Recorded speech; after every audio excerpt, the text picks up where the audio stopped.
La parole est à Madame Cécile Untermaier pour le groupe socialiste. Merci Madame la Présidente.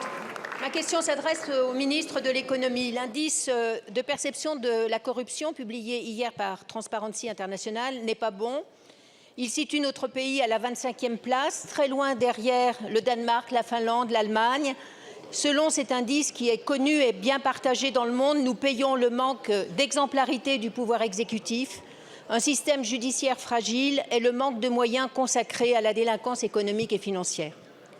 Sur le premier point, convenons que les derniers signaux envoyés sont mauvais et aggravés par la nomination de ministres qui n'emportent pas tous la confiance et le silence sur la proposition réitérée de l'Observatoire de l'éthique publique de nommer un déontologue au gouvernement comme partout ailleurs. Sur le dernier point, c'est le développement massif du narcotrafic dans l'économie qui nous préoccupe. Un développement qui trouve, nous le savons tous, son terreau dans une corruption sans limite. Hier, lors de la déclaration de politique générale, le Premier ministre a rappelé que la France n'est pas n'importe quel pays, qu'elle dispose d'un héritage moral remarquable et affirmé devoir identifier tous les ressorts sur lesquels on peut agir. Gouverner, certes, n'est pas facile, mais l'engagement dans une politique publique de lutte contre la corruption doit être total. Elle doit nous rassembler et être débattue ici, en séance publique. Alors, Monsieur le ministre de l'économie, sur quel ressort le gouvernement entend-il agir pour combattre cette corruption qui mine la démocratie et ruine la confiance des Français? Êtes-vous partant pour engager collectivement ce combat et en débattre ici en séance publique? Je vous remercie. La parole est à Monsieur Bruno Le Maire, ministre de l'économie et des finances.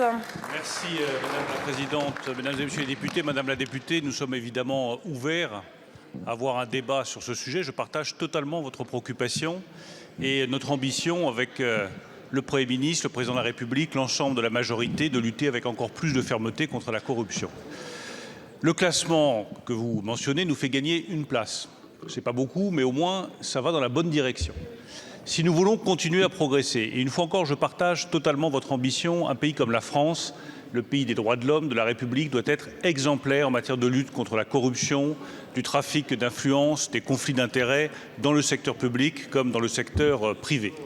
Nous avons des instruments qui sont efficaces pour le public, la haute autorité pour la transparence de la vie publique. Nous avons l'agence de lutte anticorruption qui a été créée il y a quelques années, qui est extrêmement efficace et qui fait un bon travail. Et nous voulons, avec le garde des Sceaux, aller plus loin dans les mois qui viennent, puisque le Président de la République et le Premier ministre nous ont demandé de travailler à un nouveau plan contre la corruption sur lequel nous sommes prêts à travailler avec l'ensemble des parlementaires qui sont présents. Je rappelle au passage, le ministre de la Justice le sait bien, que nous avons augmenté de 60% les moyens de la justice depuis 2017. Donc nous avons fait le maximum pour nous donner les moyens de lutter contre la corruption et être exemplaires dans ce domaine. Enfin, un tout dernier mot dans la référence que vous faites à ce rapport. Je rappelle juste un point qui me paraît très important. La lutte contre la corruption ne doit pas se faire au détriment de la présomption d'innocence, qui est un principe cardinal de notre justice et de notre droit. Je vous remercie, Monsieur le ministre. Madame la députée. Bon, j'entends vos propos rassurants, Monsieur le ministre, et je vous remercie, mais je pense quand même que la bonne direction serait de poser le débat de la Cour de justice de la République, comme l'avait annoncé le Président de la République. Il serait aussi de poser le débat sur le renouvellement d'anticorps qui, d'après même les magistrats, est un outil utile à la justice et à la lutte contre la corruption. Je vous remercie. La parole est à Madame Laurence